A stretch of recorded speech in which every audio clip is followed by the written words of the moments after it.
Hello, everybody, and a good day to you all. Today I'm talking about Loki season number 2, number 6, Glorious Purpose, and this is the last episode of the season. I think this is the last.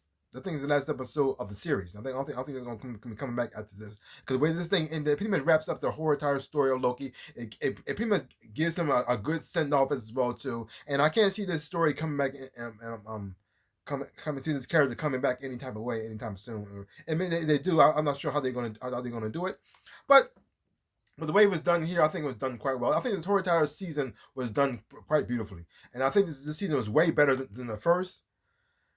And Marvel has not been doing well a lot in their movies, and especially in the TV shows lately. And this was the first time ever I actually finished watching the TV show. I actually left happy. I actually didn't. I mean, I didn't enjoy everything. I think Jonathan Major's performance is like different a lot in certain time. Like certain time, I did like his performance, and other times I didn't. Like in this episode right here, I enjoyed his performance here. His interaction he had with Loki, this is 1-on-1 like as well too. I really did enjoy that, and watching the reveal of actually that he actually knows what's going on and what's happening as well too. Like he's not quite sure exactly what's happening, and the power he had to stop what happened with Sophie was what Sylvie did in the first place. That she didn't really have to kill him because the thing is though he allowed her to do it. He could have stopped her anytime he wants to, threw her through time, change everything up. It wouldn't even matter. But he knows how it's going to end up. He knows where it's going to go, and her just killing him is just a catalyst to what's going to happen later on. So he already knows he's the alpha, the middle, and beginning, and the end. So he already knows how things going to go. And you see in Loki, and this, you watching Loki in this episode, it's people like having like a Groundhog Day episode, and the whole Groundhog thing repeat thing is not new. It's not a new concept to this, but I really did like how what they brought to the table here, and how they used that same trope and do something different with it as well too. And like this, like at first you see him fail repeatedly, trying to like you think he got to speed things up, get things there faster, so before the thing happened, and it still didn't work.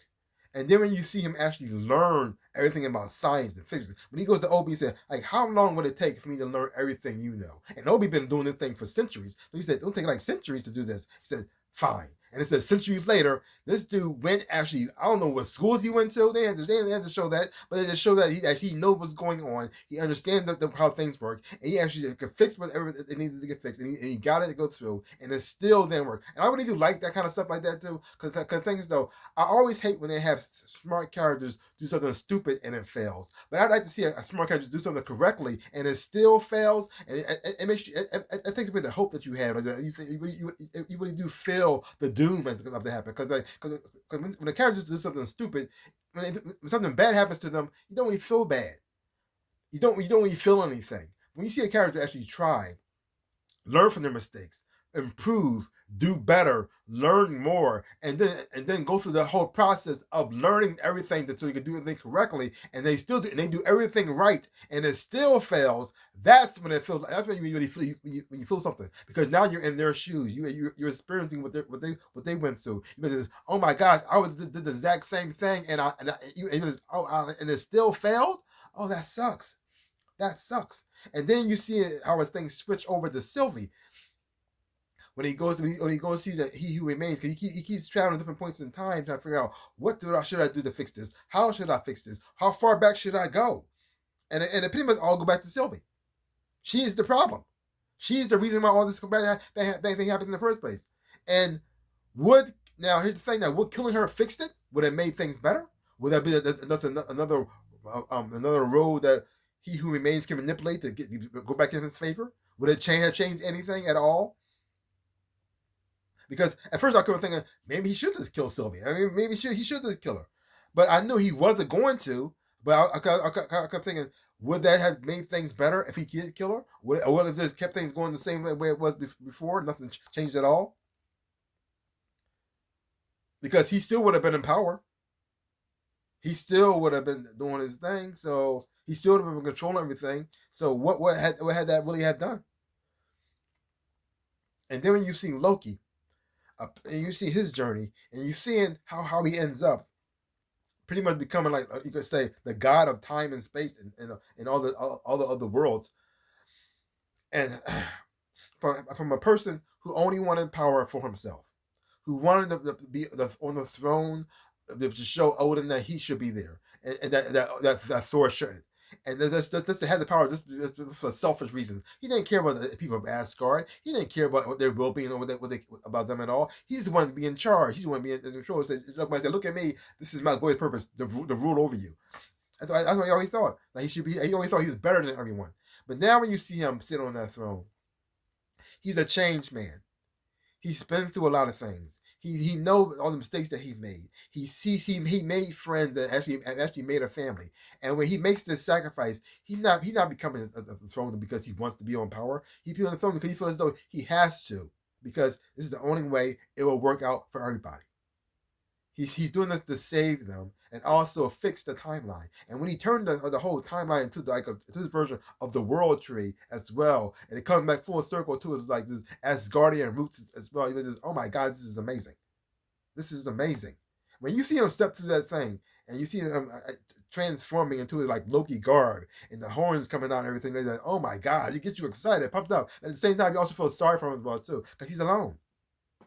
He made this huge sacrifice and he's by himself. Just watching everybody living out their dreams, living out their lives in multiple different forms, different timelines, different worlds as well too, while he's constantly controlling it, keeping it at bay, and make sure everything's going through with his power alone. And the thing is though, he's perfect for the job because he's not even supposed to exist in the first place. He's supposed to be dead. He's a variant. So it doesn't really affect his timeline really at all. Thor still thinks he's dead. All the Avengers still think he's gone. But only a few people know the sacrifice that Loki did to help make the world a better place. Yeah. I really did enjoy Wilson's performance here as Mobius as well too. His journey as well, getting to know. Did we need to know his backstory that much? Really, did we like him as a character? Not really, but I suppose it was fun. It's fun to see as well. And you also got to see the Hunter B character who played by Wanmi Masako. I hope I said that right. Seeing her journey as a character, because she started as the person that you didn't really like that much. You just were like a one note kind of this guard person, just following rules and orders. But you guys getting to see her more, see her grow as a character as well too. Now Sylvie has her moments where I actually did like her. There's another moment I didn't like her that much at all, but she actually did come around a little bit more, just a little bit more towards the end. And even Jonathan Mason's performance at times, like this episode right here, I did enjoy it. But when we first got introduced to him as Victor Timely, not so much. Because sometimes he can play this character so well, and you're just okay, and then he can play him so goofy at times. Why are you doing this? You're still the same guy. You're the same guy both times. Excuse me. You don't have to act all weird. I understand why you got to talk that way. It doesn't make no sense to me. But you're the same person in each and every timeline. Yes, that's you. That's you. Just I don't know. Anywho. I did enjoy the performance here as well too, and also new to the cast, Ki Hu Kwan. Even though this is his first time in this series so far, I really did enjoy him as a character as well too, and his comedic timing, his relationship he had with Loki, and how they were their talks they had between one another. I really did enjoy this moment as well too. For Horror Tower season as a whole, I really did enjoy the season a whole lot, and I give the season a grade. I'm giving it. I don't know what's it. I'll give it a B plus. Highly recommend it. Highly recommend it. Go check it out for yourself. I recommend it because so far Disney has not been doing so well this for a while now, and this is the first time I watched this series of Disney from Marvel, from the Marvel world. I said I really did enjoy this.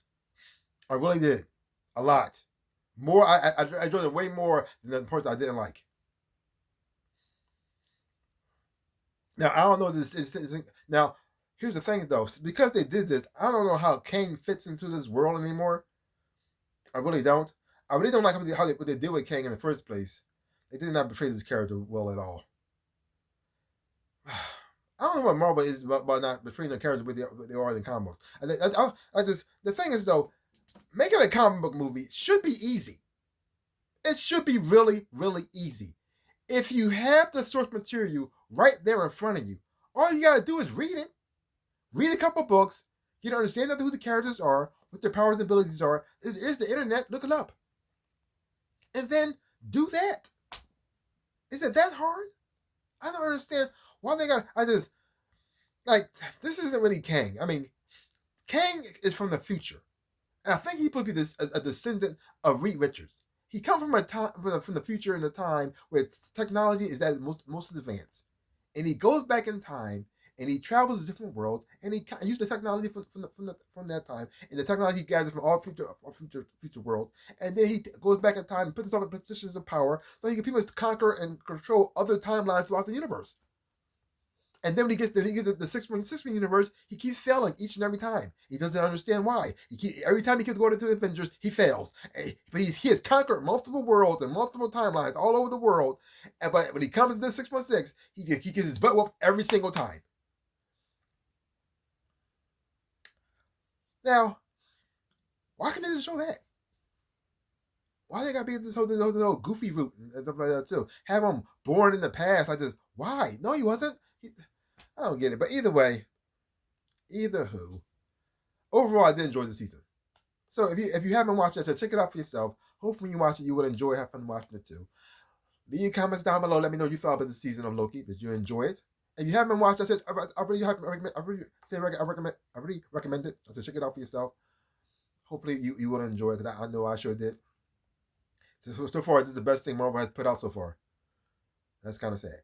So give my channel a like, hit the thumbs up, and subscribe to my channel and share. I really would appreciate it. Also, links down below. That's my social media. You want to follow me there? I would thank you so much. Also, to my store, I sell things about shirts and socks and everything else and whatnot. See some stuff about this stuff. I really would appreciate it. Like I always say, in my dreams in real life, I am the Ninja Rabbit. Peace out, peoples.